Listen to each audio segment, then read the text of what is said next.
개헌 문건 미스터리라고 하는데 기무사 워터마크와 문서 번호도 없었다. 기무사 문건은 부대의 상징인 호랑이 워터마크, 그러니까 식별 이미지인데 이 워터마크를 넣었는데 이 문건에는 보이지 않는다. 기무사 문건에는 결제란과 문서 번호도 없다. 쉽게 말하면 이거는 비밀 문서로 분류돼 있지 않은 평문이다라는 얘기를 하고 있습니다. 이 때문에 한 전 장관 측에서는요. 어떻게 이런 문건을 평문으로 하겠느냐. 그러니까 실행 계획이 담기지 않은 것이다라고 주장하고 있고요. 반면에 다른 한쪽에서는 이렇게 평문으로 쓴 거, 쉽게 말하면 기무사령관이 국방장관에게 독대용으로 만든 보고서는 이렇게 워터마크를 찍지 않은 평문으로 쓴다라고 하면서 오히려 기밀한 문서다라고 이제 주장을 하고 있습니다. 양쪽의 주장이 좀 다릅니다. 자, 세월호와 여론 조작관요 이것이 기무사 임무였나라고 얘기를 하면서 조선일보조차도 기무사의 잘못된 행태에 대해서 비판하는 기사를 좀 실었습니다. 시민단체까지 기무사 내부 문건 들고 흔든다라는 얘기는 유출에다가 포인트를 두고 있는 것인데 이것은 본말이 전도됐다라는 일각의 주장도 있습니다. 구테타 음모라면 국방부 공식회의에서 이 문제를 논의했겠느냐라는 한민구 전 장관 측의 반박도 좀 있고요. 좀 논란이 될 수 있는 부분은 3월에 이 문건에 대해서 보고받은 송영무 국방장관이 4월 달에 청와대에 이를 보고했다라는 얘기가 됩니다. 일자별로 좀 나와 있는데요. 4월 말에 송 장관이 기무사가 만든 문건과 함께 기무사를 고강도로 개혁한다는 내용의 보고서를 청와대에 전달했다라고 얘기를 좀 하고 있습니다. 김비인 부위원장님, 예.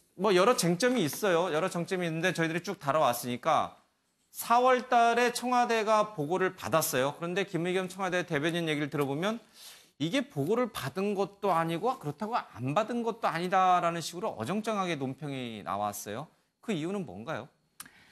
아무래도 여러 차례 이게 문제가 될 거라는 것은 예. 분명히 알고 있었을 겁니다. 그런데 그때 시점이 조금 예. 문제였을 텐데요.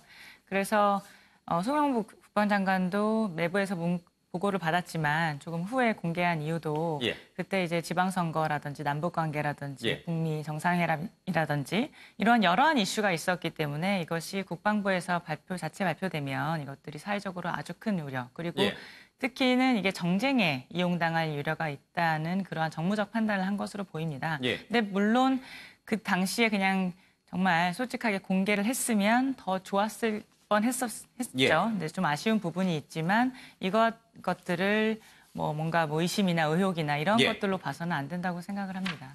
지금 예. 말씀이 조금 대단히 위험할 수 있을 것 같은데 우리 김비인 부위원장님께서 청와대 입장을 얼마나 정확하게 대변하시는지는 예. 모르겠으나 근데 이게 어떤 정무적 판단에 의해서 발표하는 시점이 이렇게 됐다라고 말씀을 하신 부분에서 그때 당시에 바로 발표를 했었으면 북미 정상회담, 남북 정상회담 여기에 영향을 미칠 것을 판단해서 그때는 발표를 안 했고 예. 그러면 지금 발표한 것은 그런 것들을 뭐를 덮기 위해서 지금 발표한 것이냐라는 예. 건 분명히 사람들이 그렇게 무엇을 생각할 덮기 수밖에 위해서 한 제가 좀 얘기 것이 좀 할게요. 아니고요. 그렇게 될 수밖에 없는 것인데 지금 타이밍에 이걸 왜 발표를 했느냐? 기존의 청와대에 앞서 보고가 됐음에도 과연 뭐를 덮고 싶은 거냐? 이런 의혹을 살 수밖에 없거든요. 당장 내일 최저임금 문제가 또 있죠. 네, 그리고 이제 우리 한국의 경제 성장률이 3.0%는 된다 했다가 2.9% 내려왔죠. 네, 그리고 각종 실업 문제라든가 이런 것들이 막 터진 상황에서 그런 의혹과 이게 또 매칭이 되는 부분도 분명히 있습니다. 예. 그래서 이런 것들을 정말 적폐청산이라든가 이런 거를 얘기하고 싶다면 정말 그런 것들을 강력하게 드라이브를 걸고 싶다면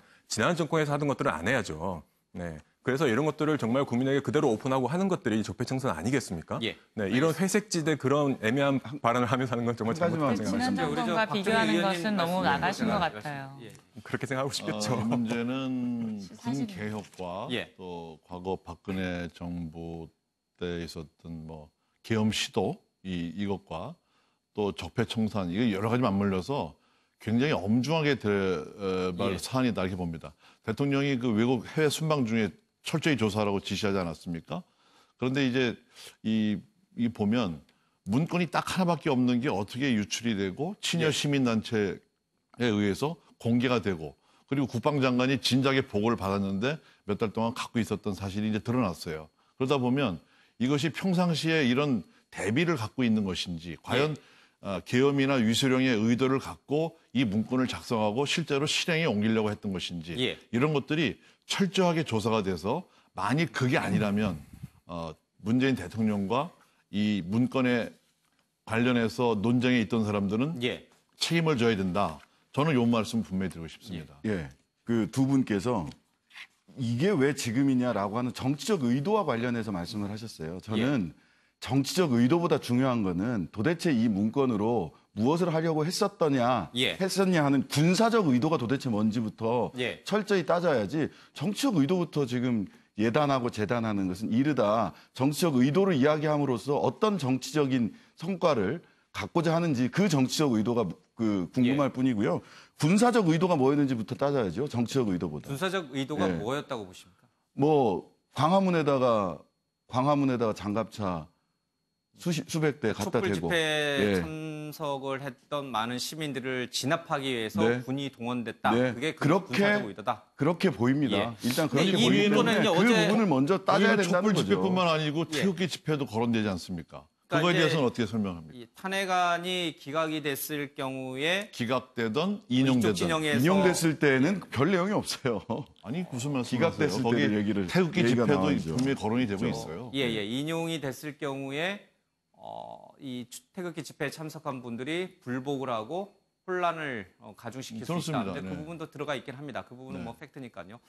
자, 이 군사적 의도에 대해서 그리고 이것이 왜 유출이 됐는지 유출 경위에 대해서 또 왜 시점은 그때였는지 그리고 문 대통령은 분명히 4월 달에 보고를 받았을 텐데 왜 이 해외 순방 중에 지금 와서 그것을 강하게 수사라고 지시를 내렸는지 여러 가지가 이제 정치적 이해관계와 각 당의 상황과 맞물려서 좀 돌아가고 있는 것 같습니다. 여기서 결론 낼 건 아니죠? 잠깐 넘어가겠습니다. 자, 미국 보란된 영문판의 북한 핵건설 전진해온 폐기로 새로운 번영이라고 하는데 글쎄 이거 기사를 조금 잘 읽어야 될 것 같다라는 생각이 좀 듭니다. 이 노동신문에 나와 있는 이 부분인데요. 생존을 위협하는 전대미문의 제재와 봉쇄 속에서도 병진 노선의 위대한 승리를 위하여 순간의 멈춤도 없이 내달린 그 기세, 그 기계부로 사회주의 경제건설의 모든 전선에서 자력부강의 새 국면을 열어나가야 한다는 얘기를 하고 있습니다. 다시 이 노동신문에 핵건설이라고 하는 단어가 등장을 한 것은 맞는데 과거에 경제와 핵을 같이 병진해 왔는데 이제는 새로운 사회주의 경제건설로 가자라는 식으로 얘기를 했기 때문에 앞으로도 핵건설을 계속 유지하겠다 이 내용은 아니거든요. 근데 왜 이 기사가 이렇게 제목이 달렸는지 좀 약간 이해가 어렵습니다. 김민무 위원장님, 다시 북한이 핵 문제를 들고 나왔다 이렇게 보세요? 아니면 과거에 이랬는데 이제는 경제에 매진한다 이런 쪽으로 이해를 하세요? 후자가 맞죠. 이거는 제목을 조금 너무나 자극적으로 정말 도발적으로 뽑으신 것 같습니다. 저도 제목 보고 깜짝 놀라서 내용을 보니 이제 과거에는 그러한 행동을 했으나 이제는 미래로 나아가겠다는 그런 이제 약간 의지를 담고 있는 기사잖아요. 그런데 이렇게 제목을 뽑으니까 이제 국민들께서도 오해를 하실 만한 그런 이제 생각이 드네요. 알겠습니다. 과거에 이제 핵과 경제를 같이 병진해 왔는데 이제 그것을 사회주의 경제 건설에 모두 매진하자라는 식으로 그렇습니다. 앞으로도 계속 핵을 추진하겠다는 내용은 없습니다. 트럼프 대통령이 김정은 위원장의 이 폼페이오 장관 갔을 때 친서를 전격적으로 공개했어요. 원래 이 친서는 공개되지 않는 것인데 아마도 미국 내에서 이 트럼프 대통령 또 이 폼페이오 장관에 대해서 여러 이제 공격들이 있으니까 아마 그것을 이제 반증하기 위해서 좀 공개를 한 것 같습니다. 저 친서 내용만 보면은 여전히 그때 북미 정상 간의 합의는 여전히 유효하고 한층 더 강화될 것이라는 내용이 담겨 있어요.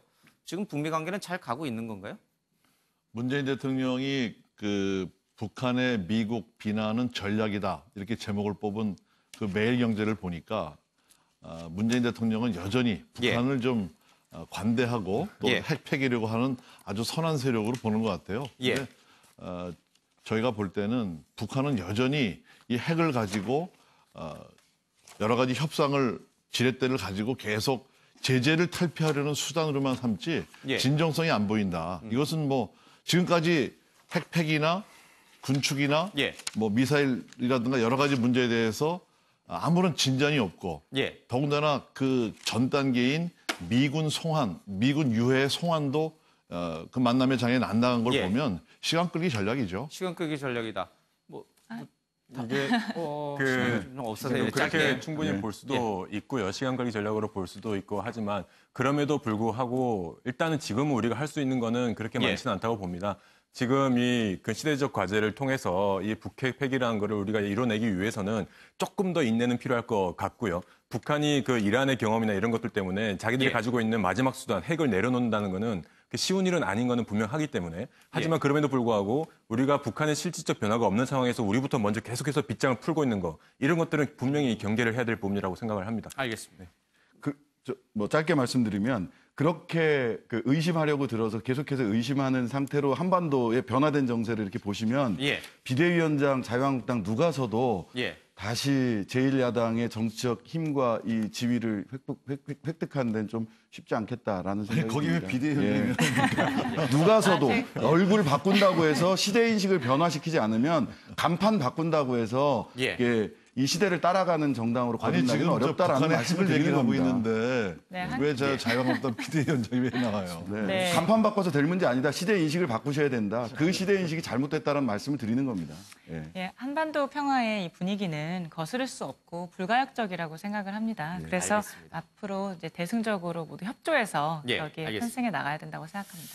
자, 한국당 비대위원장 얘기를 하려고 했는데 이 얘기는 뭐 좀 결정이 되면 그때 저희들이 조금 더 하도록 하겠습니다. 네, 오늘 아침엔 멜경제는 여기서 마치겠습니다. 고맙습니다.